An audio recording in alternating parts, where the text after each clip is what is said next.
नमो तस्स भगवतो अरहतो सम्मा संबुद्धस्स। नमो तस्स भगवतो अरहतो सम्मा संबुद्धस्स। नमो तस्स भगवतो अरहतो सम्मा संबुद्धस्स. So we will okay.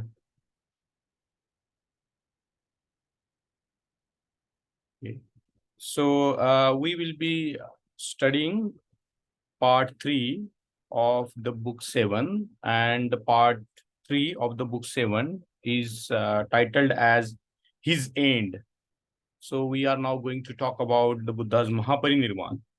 And this particular part 3 of the book 7 is divided into 8 further subparts. And they are like this: the appointment of a successor, the last convert, last words, Ananda in grief, the lament of Mallas and the joy of a bhikkhu, the last rites, quarrel over ashes, and loyalty to the Buddha. So what we would try to cover today in this class are about 4 subparts, and then we will see how we are going to approach the next remaining subparts. So the subpart 1 begins with what is called the appointment of a successor. So the exalted one was at one time sojourning among the Shakyans in the mango grove of the Sakyan family named the Archers. So this is a setting, as we have seen that many suttas begin with a setting and where the Buddha was and what happened. And this is about appointing the successor of the Sangha. And the context was like this, that Nigantha means Mahavir had died and at Pava, and after his death there was some issues because his Sangha got divided into 2 parties and it became disunited, and there was a mutual strife, conflict, quarreling, wounding each other with wordy weapons. So that was the state after the passing away of the great Mahavir. And because of that particular event, there was novice, a shamanera. His name was Chunda, and he came to see Venerable Ananda, and he said to him, Nathaputra sir, the Niganta had just died at Pava, and he being dead, the Niganthas have become disunited and divided, and are quarreling and wounding one another. This is because they are without a protector. Because their protector is gone, now they are fighting with each other. So in this case, he said to Venerable Ananda, friend Chunda, this is a worthy subject to bring before the exalted one. Let's go to him and tell him about it. So Ananda thought that it's very important that after the death of Mahavir, his Sangha got disunited, and there were a lot of quarrelings and conflicts. So he said, okay, let's go to the Buddha and discuss this issue with the Buddha. So Chunda said, very good. So they went to where the Buddha was and they saluted him and they told about this to the Buddha, about necessity to appoint a successor. To the Blessed Lord, on hearing what Chunda had said, replied, but consider Chunda. Now listen carefully, this is very interesting.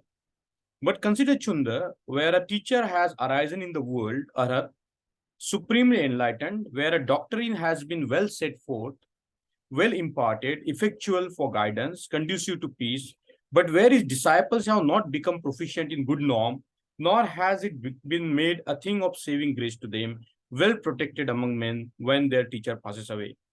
Now for such a teacher to die, Chunda, is a great affliction of his disciples and a great danger to his Dhamma.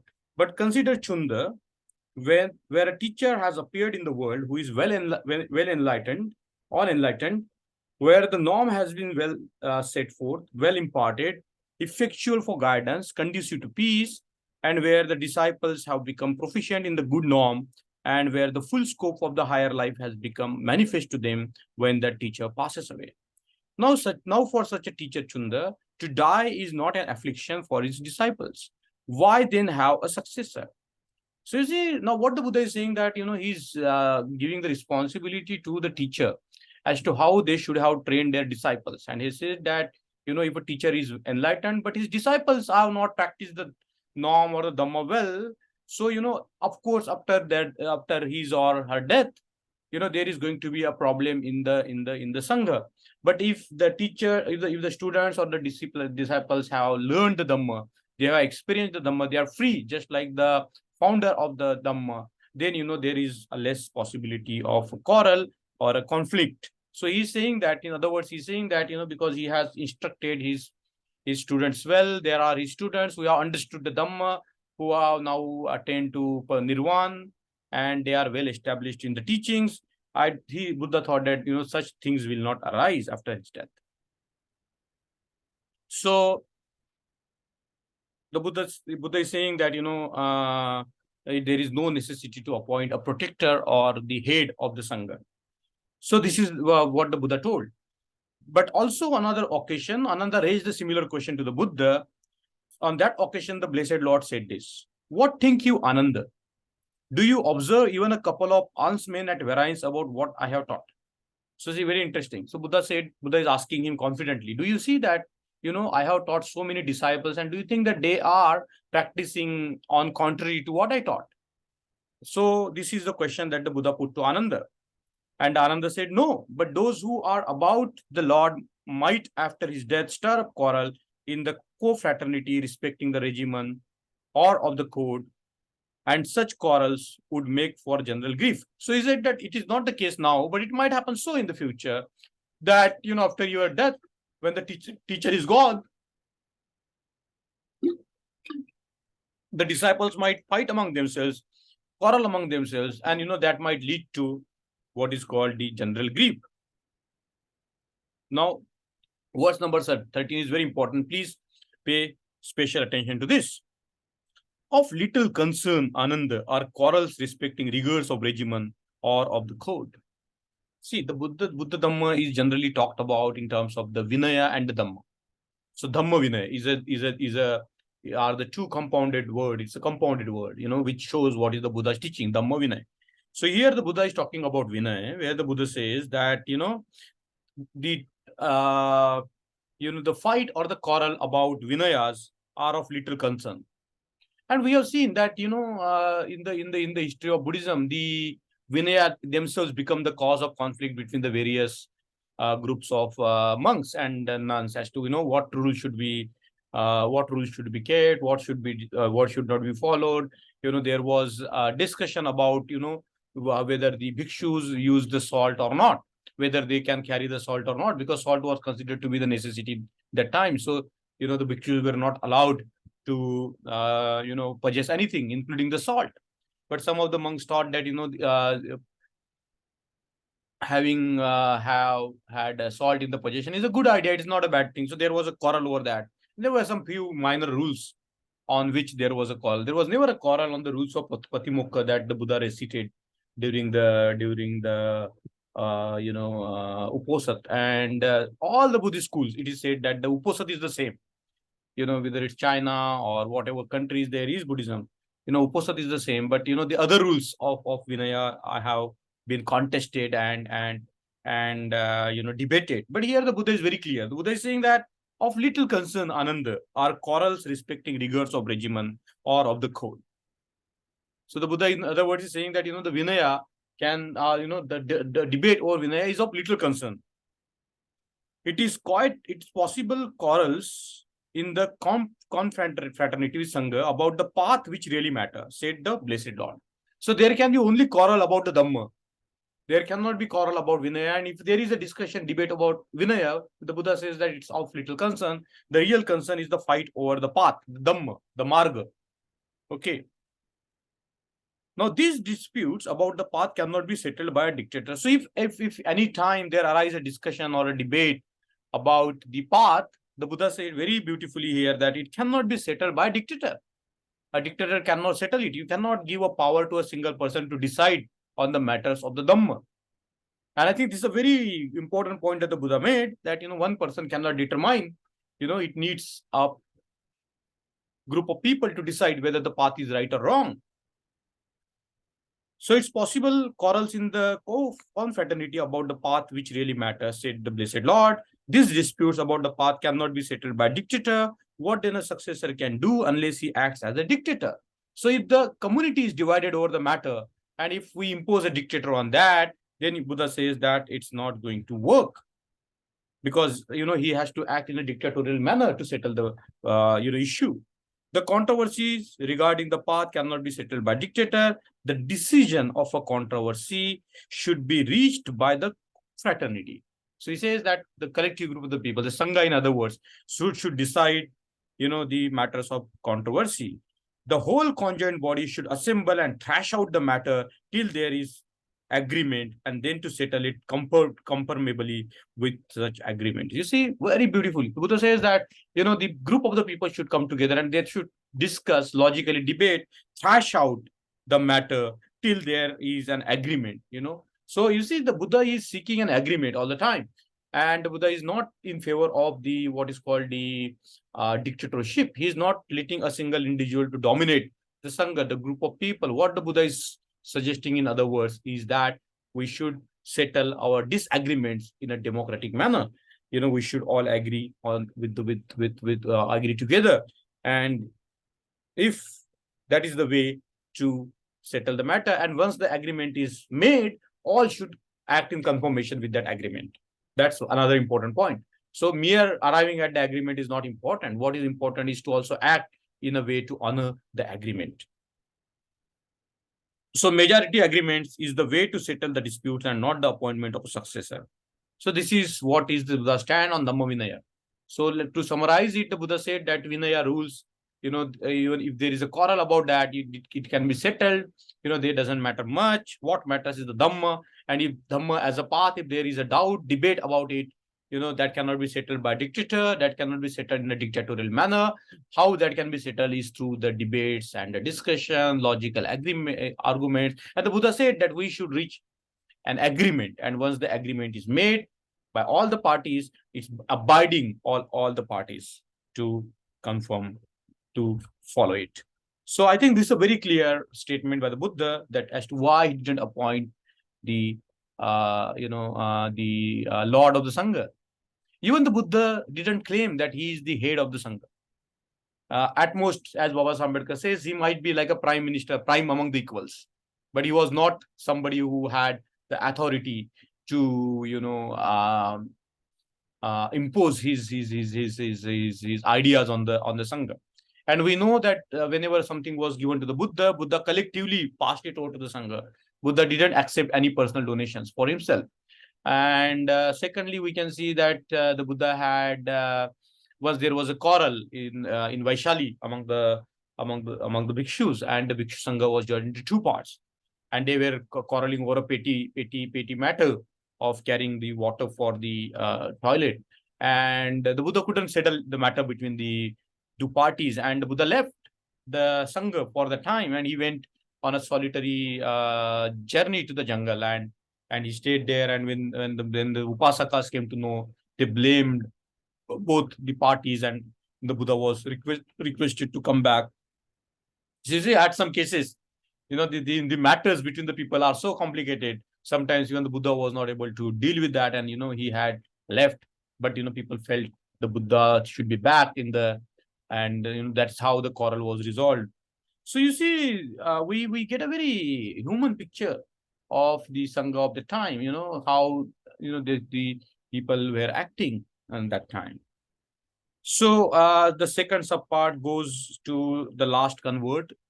So the point of conversion is very important, that the Buddha was making a point since his enlightenment till his Mahaparinirvana, to teach the Dhamma. And I find this phrase very important, that the Buddha was the missionary of his own.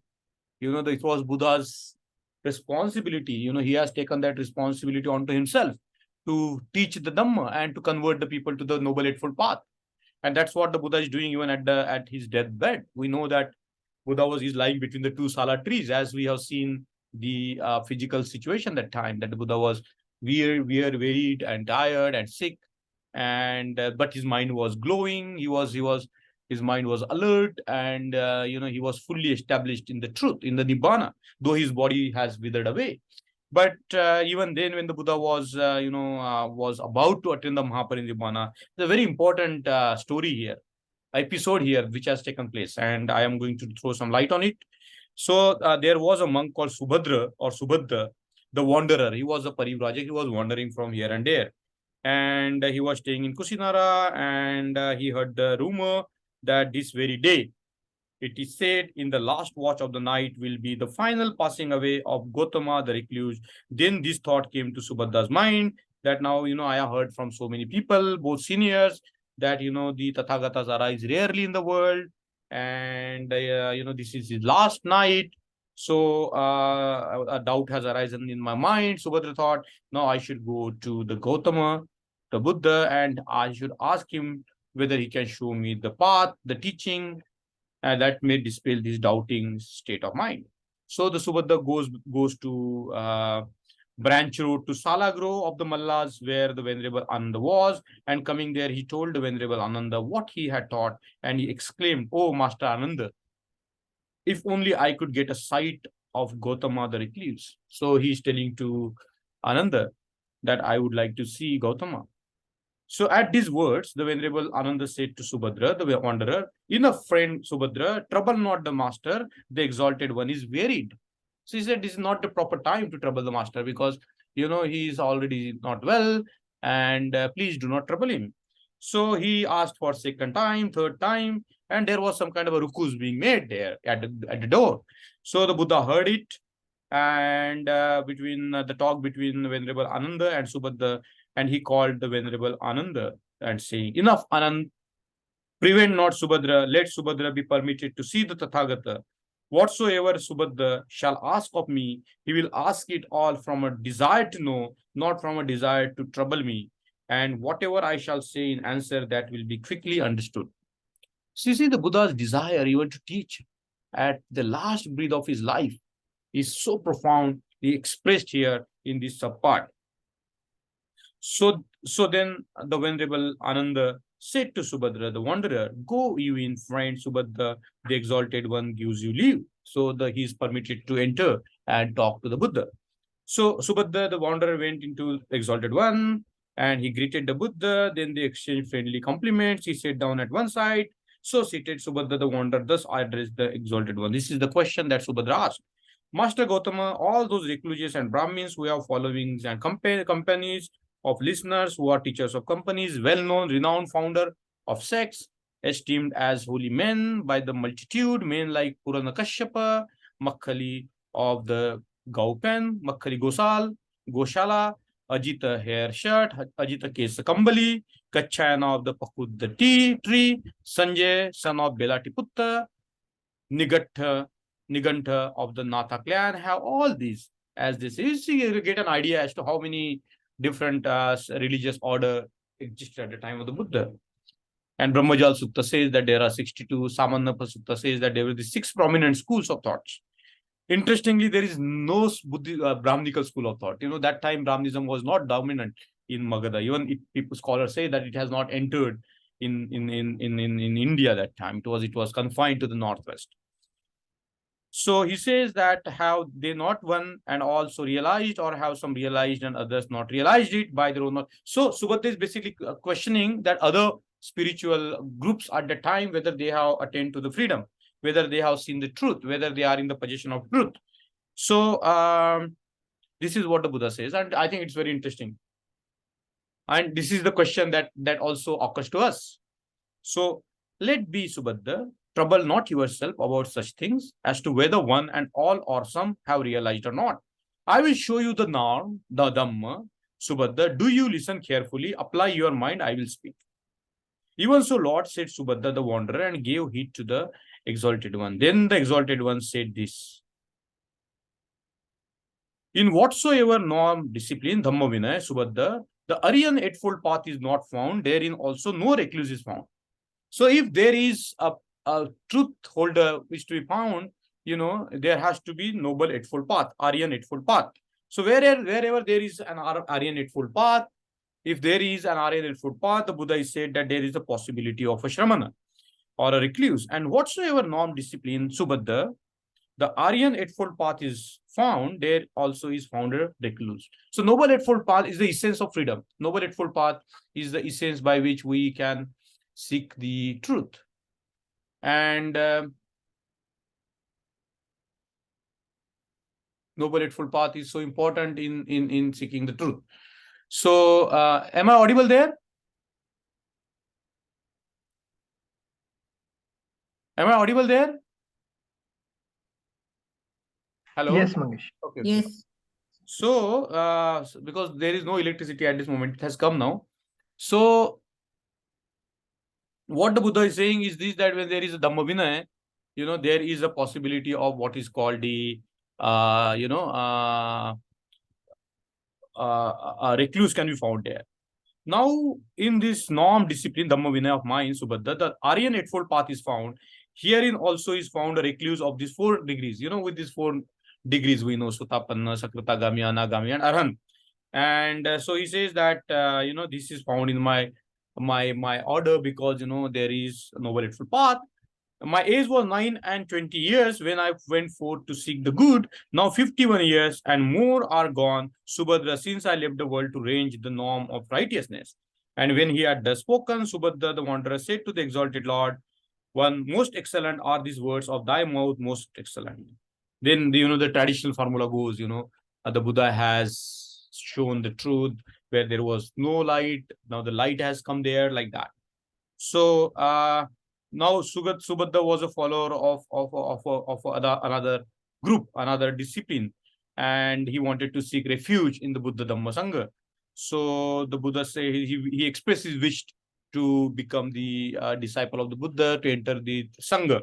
So he said that there is a probation of 4 months to become a bhikshu.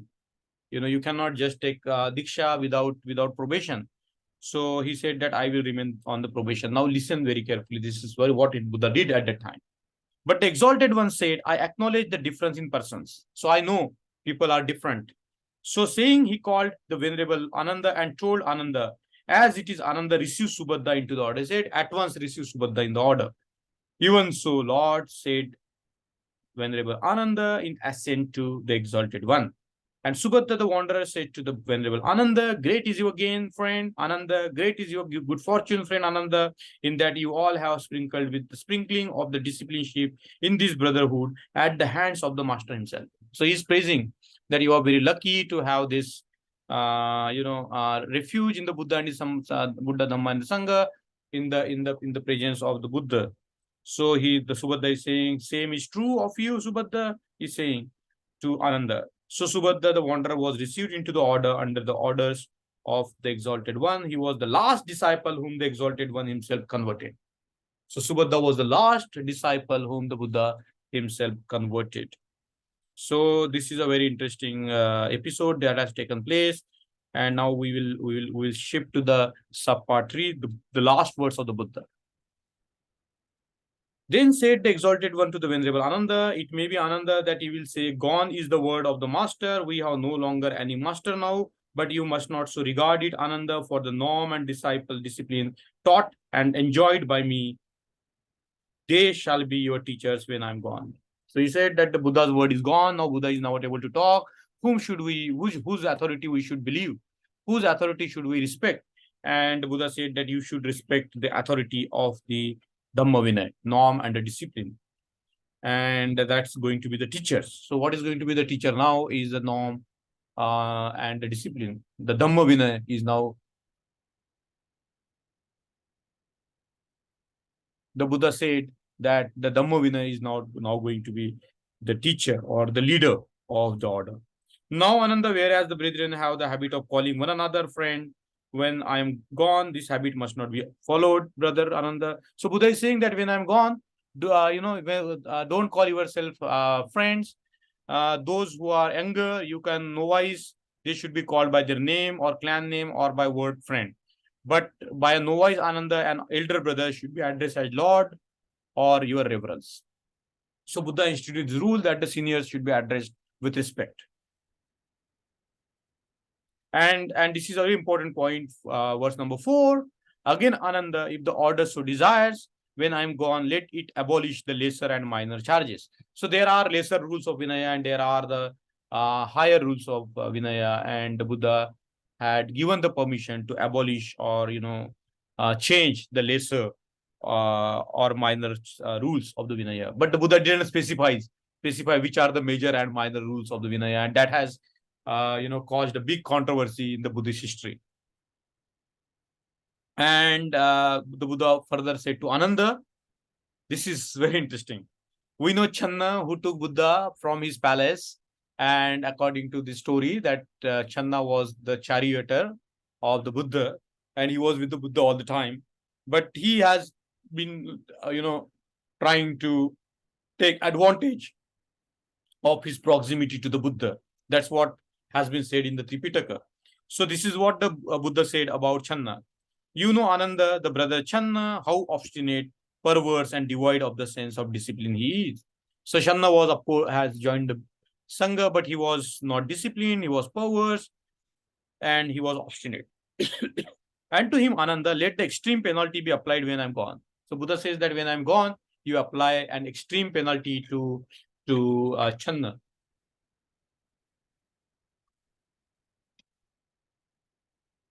So what is the extreme penalty? So what, Lord, do you mean by extreme penalty? The brother Channa Ananda, whatever he may say is not to be spoken to, not to be admonished, not to be instructed by the brethren. He should be left alone. It might improve him. You see, leaving people alone is the extreme penalty. So Sangha is a brotherhood of people. People are talking to each other, they are communicating to each other. But to the Channa, the Buddha recommend the heavy penalty. That is, he should not be talked, he should not be advised, he should not be instructed. Because the Buddha tried all the means by which to reform Channa, but it seems that all the methods failed to refine Channa. So this was the last sort of an effort of the Buddha to help Channa to realize his mistakes. Then the Exalted One addressed the brethren. Brethren, it may be, brothers, that in the mind of some one brother there is doubt or perplexity either about the Buddha or about the norm or the order or the path or the way to the path. So the Buddha is saying that if there is any doubt to you about the Buddha, Dhamma, and the Sangha, about the Noble Eightfold Path, and about how we can realize the Nirvana, if it be so, brothers, do ye ask now. Please ask now. Do not hereafter remorseful at the thought, hear our master face to face with us, and yet we had not the heart to question the Exalted One, though we were in his very presence. You see, the Buddha is a man who would allow to be questioned all the time. He is not somebody who is beyond questioning. He would always recommend, encourage his disciples to question him. He's not unquestionable. The Buddha is not unquestionable. Buddha is, of course, answerable to the brethren, and he's saying that this is the last time now that I'm in the middle of you. So if you have any hint of doubt in your mind, please do ask. That's what the Buddha is saying. Then he asked first time, the Sangha was silent. He asked the second time, the Sangha was silent. Third time, and the Sangha was silent. So they didn't have any tinge of doubt in their hearts about the Buddha, Dhamma, and the Sangha. Then said the Exalted One, maybe, brethren, it is out of respect for the master that he asked not, speak to me, then as friend to friend, brethren. You see, the Buddha is not sitting on the pedestal. He's saying that, ask me, friend to friend, man to man. Isn't it? Don't think.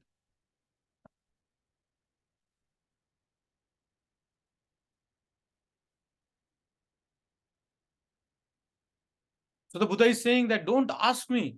Buddha has come down, lowered down his position to that of the friend. He said, ask me friend to friend, brethren. So where at those, even then, when the Buddha had said this,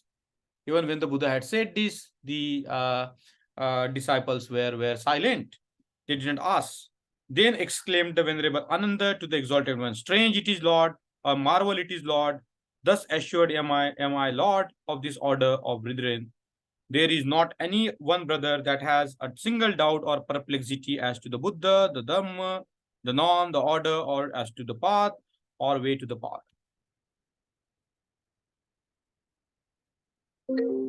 So the Buddha is saying that there is no question of any doubt because I know through my confidence that there is no question of doubting that the people have not understood the Dhamma.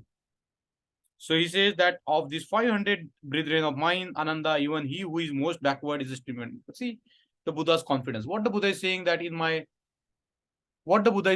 in this order of 500 people, everybody has attained to the fruit of enlightenment.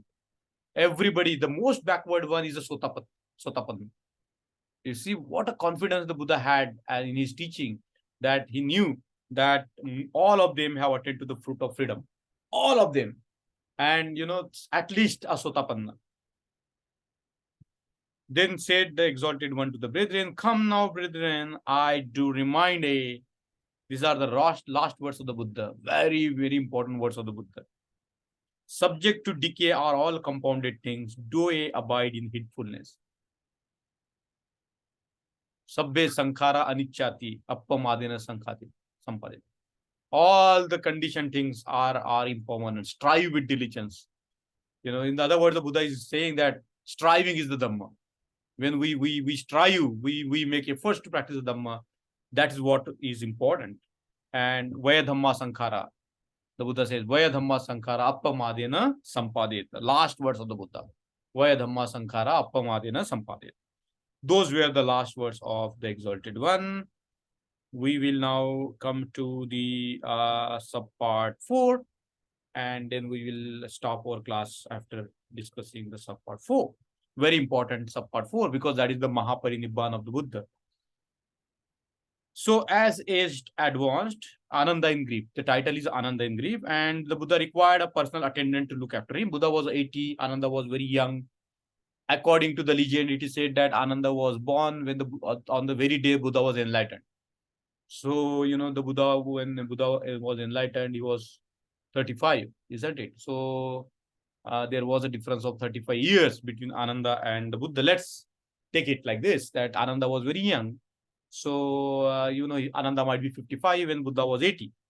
So, he was the personal attendant of the Buddha, and Ananda was his constant and dearest companion. Before that, the Buddha had few attendants. One was Nanda. For some time, there was Meghiya. So Buddha had these few attendants, and Ananda was the one who lived with the Buddha for a longer period.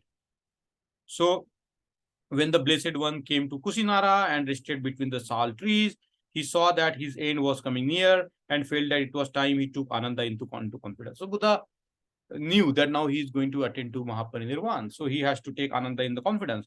So he called Ananda and said, and now this Ananda at the third watch of the night in the Uppavanna of Kushinara between the twin sala trees, the utter passing away of the Tathagata will take place. So he told that between these two sala trees, I am going to attend Mahaparinirvana. And he told to Ananda, he took Ananda to confidence. And when he had thus spoken, the Venerable Ananda addressed the Blessed One and said, vouchsafe, Lord, to remain during the Kalpa. Please, Buddha, don't go. Remain here for the Kalpa. For the good and happiness of the great multitude. Bhajan Hitai, Bhajan Sukhai. Out of pity for the world, Lokanu Kampai. For the good and the gain and the well of gods and men. Athaya Hitaya. Of the gods and men. He said, please remain for the Kalpa.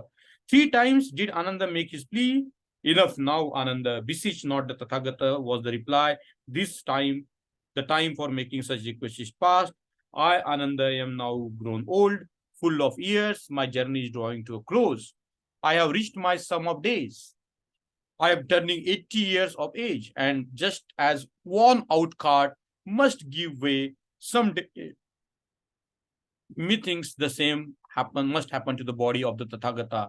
Hearing this, Ananda left. So you see, we know that the physical body of the Tathagata was veered away like an old bullock cart, worn out, and the body has to give up. But the Dhamma body is going to remain.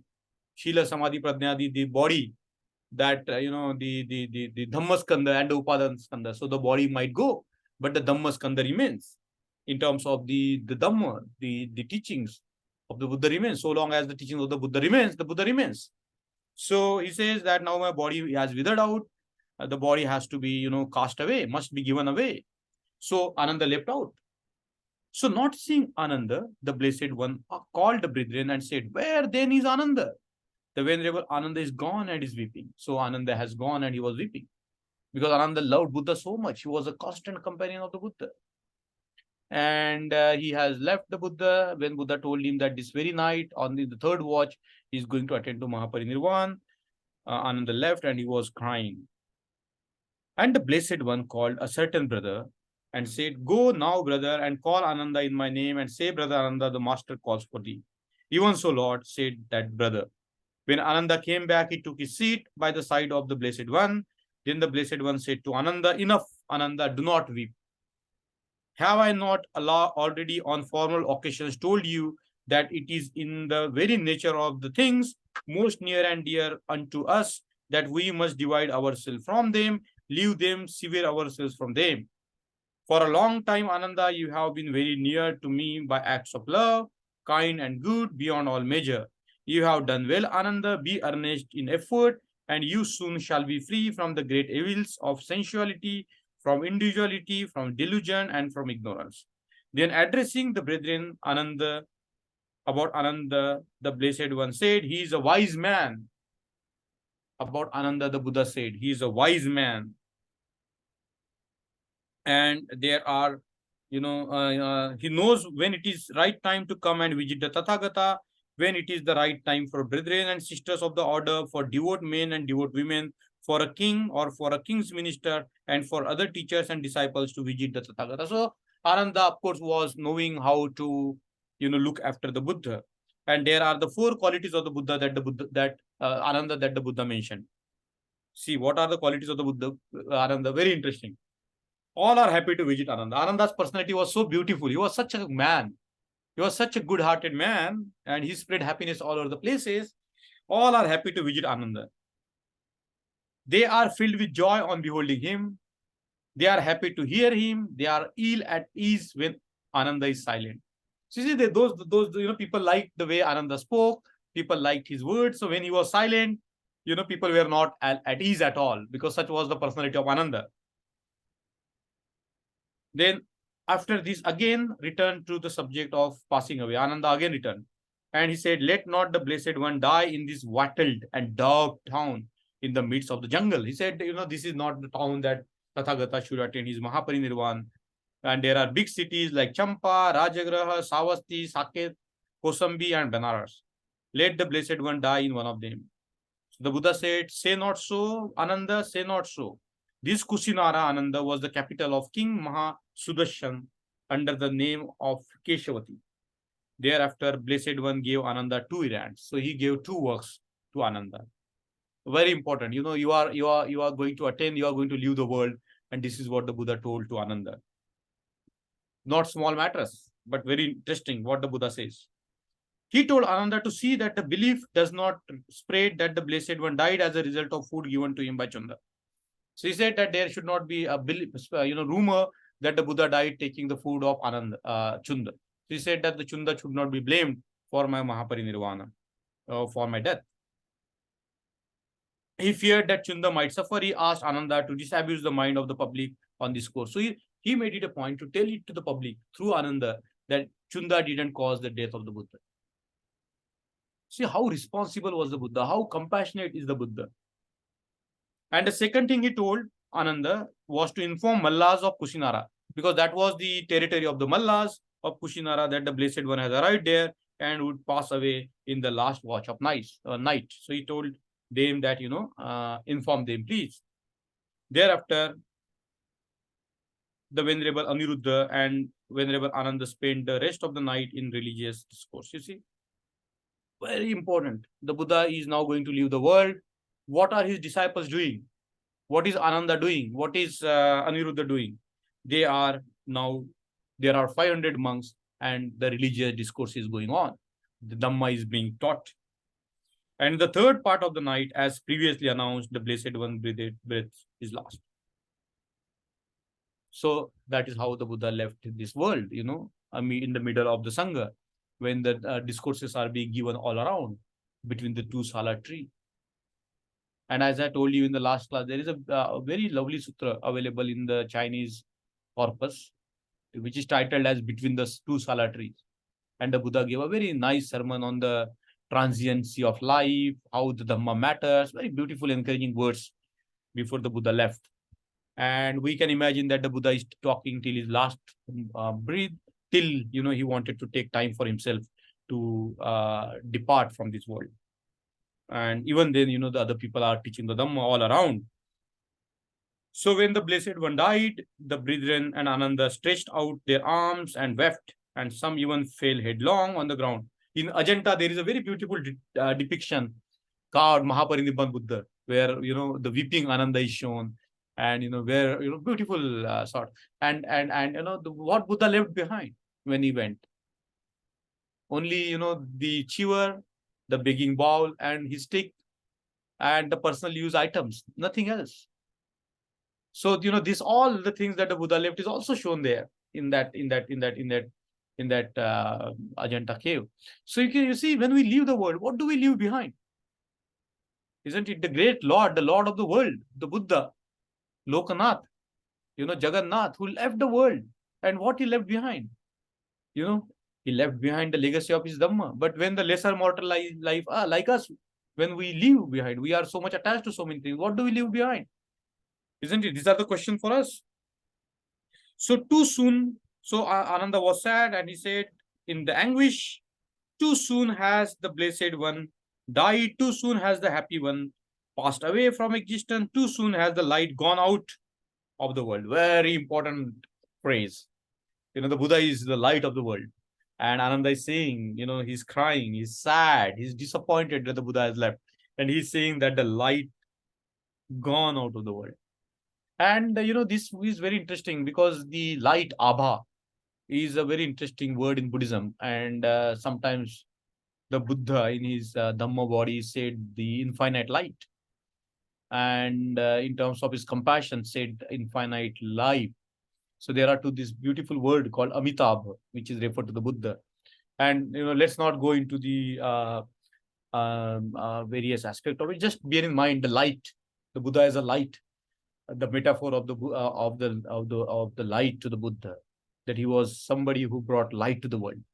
And Baba Ambedkar mentions it, that the world before the Buddha was dark, and the Buddha was like a light which has arisen in the world. And when the light has arisen, it dispels the darkness. And the Buddha's wisdom, Buddha's knowledge is compared, enlightenment is compared to that light. And we know that light has a very special qualities.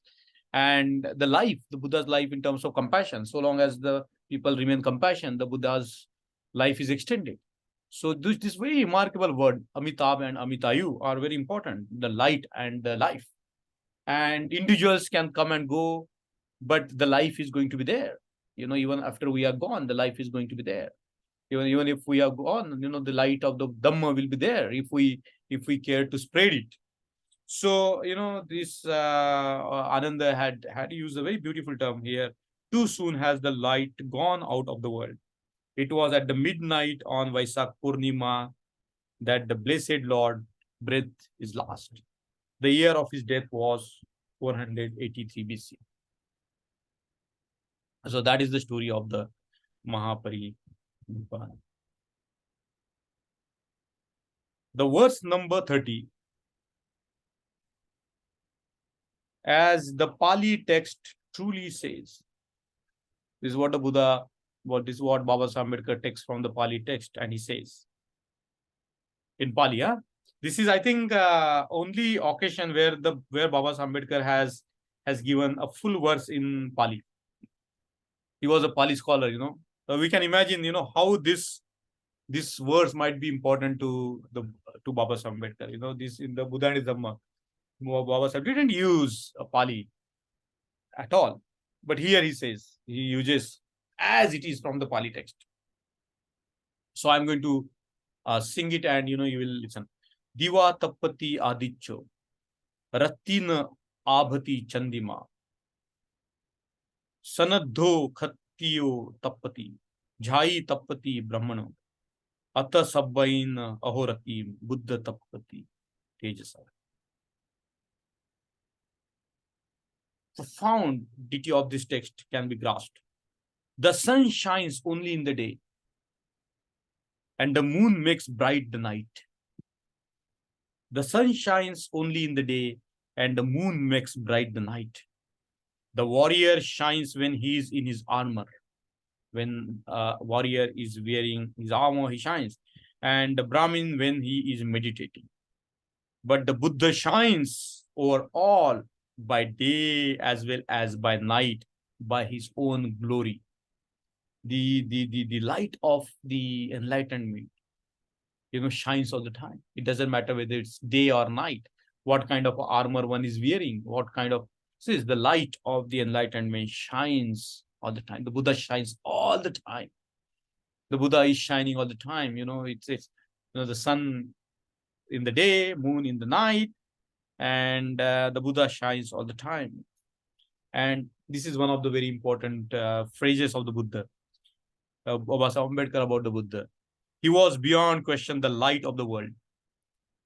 So the light of the world is an interesting word that we need to think about, because there was a very famous poem written by Edwin Arnold where he called the Buddha the light of Asia. And because he had this Asiatic sort of a frame in his mind about Buddhism. And Baba Ambedkar knew the universal power of the Buddha, and he knew that the Buddha is the light of the world. And when it is said that when Baba Ambedkar was drawing the sketches of the Buddha, beneath one of the sketches he has written the light of the world. And so this is the faith of Baba Ambedkar in the Buddha. So we have covered a very important sections of the part 3 and of the book 7, and in the next we are going to cover the remaining 4. But I think today class gives us an idea about the qualities of the Buddha, about his profound humanity, about his profound confidence, about his profound compassion, about his profound sense of responsibility, his love for Ananda, his love for teaching, his love to teach the Dhamma, to be of his own missionary. This all shines forth from today's class.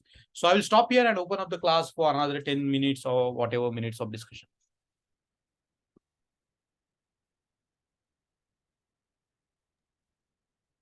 So anything? When people do not want to follow Panchashil, they sometimes say that it is unnecessarily Panchashil is given, nobody can follow it. Buddha didn't say that. Buddha said that as much as you can, you should follow. Yes. And greed, passion, greed and hatred, it should it cannot be totally erased, but we have to control the passions as much as it is possible. Yes. See, the question about people following, we ourselves, following the Dhamma is the secret lies in continuous study and, continuous preaching. And that is what the Buddha was doing all his life. So we can imagine a scene of the Kusinara, where the Buddha is between the middle of the Salavana, and all over the places, even during the time of the Buddha's Mahaparinirvana, as it is mentioned here in the Buddhism, Ananda and Anuruddha is still teaching the Dhamma. Religious discourses are going on all over the places. So I don't know how to imagine the scene, but there might be people, lay people might have come to witness that scene. There might be people all around. What is going on there? People are teaching. So, and Baba Ambedkar says that for anything to survive, there has to be a constant preaching going on. So, the responsibility of practicing the Dhamma is difficult. Practicing Panchashila is difficult. But, once we keep on teaching, once we ourselves learning from our failures, we begin to see the value of the Panchashila. So, I think the important key message here that the Buddha gave when he left is the strive with diligence. Vai Dhamma Sankhara Appamadina Sampad. Appamad, earnestness. Appamad is often spoken as earnestness, emergency, and samveg, in terms of getting, I use the word frustrated with our normal course of life, the way we are. very much dissatisfied with what we are doing at this moment in our life, and seeing the life around us, ourselves full of suffering, locked in all different sensual world. And when that subvague disillusion or dissatisfaction arises in us in that present context of our life, we make honest effort to come out. So this is a very highly technical word in Buddhism, samveg, that the speed of earnestness of realizing the truth, because we know that we are suffering too much. So that's what we have to all follow up in terms of striving all the time, making efforts. So the heart of the Buddha's teachings, unlike other religious system where it is said that somebody will take care of your suffering, the Buddha said nobody is going to take care of your suffering. You yourself have to make efforts, strive with diligence. So the last word of the Buddha, strive with diligence. And the first word, that everything changes, isn't it? Everything is subjected to change. Nothing is going to remain as it is. This is also highly important. So it is not that what is happening with us today is going to remain forever. It's going to change.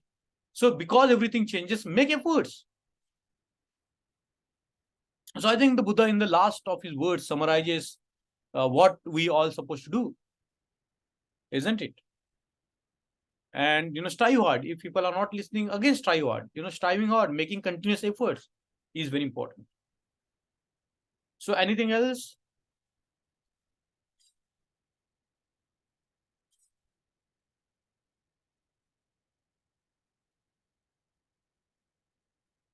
If not, then we will. Yes. When people used to blame Buddha, then his disciples used to become angry. Then Buddha said to him that you should not become angry, and then you should tell them that this is not the case, and such is the truth. Similarly, when they used to praise some people Buddha, then at that time you should not become elated. But you tell them that for such and such work he was praised. I think these 8 worldly winds that we have seen, gain and loss, praise and blame, profit and loss, and achievements and failures. It's all good, all there. As when we are born as a human being, these 8 worldly winds, Loka Dhamma, are blowing around us, isn't it? Around the Buddha. Buddha is not even the great man like the Buddha, the enlightened man, the highest among the human beings. Baba Sahib Ambedkar, so I think what we have to do, we have to try to steer away from all this. And the Buddha, the Buddha's Dhamma is so great, we all know. But there are people who will even blame the Buddha, his Dhamma, his Sangha. So what, this is how the world is. What is important is to strive diligently. Anything else?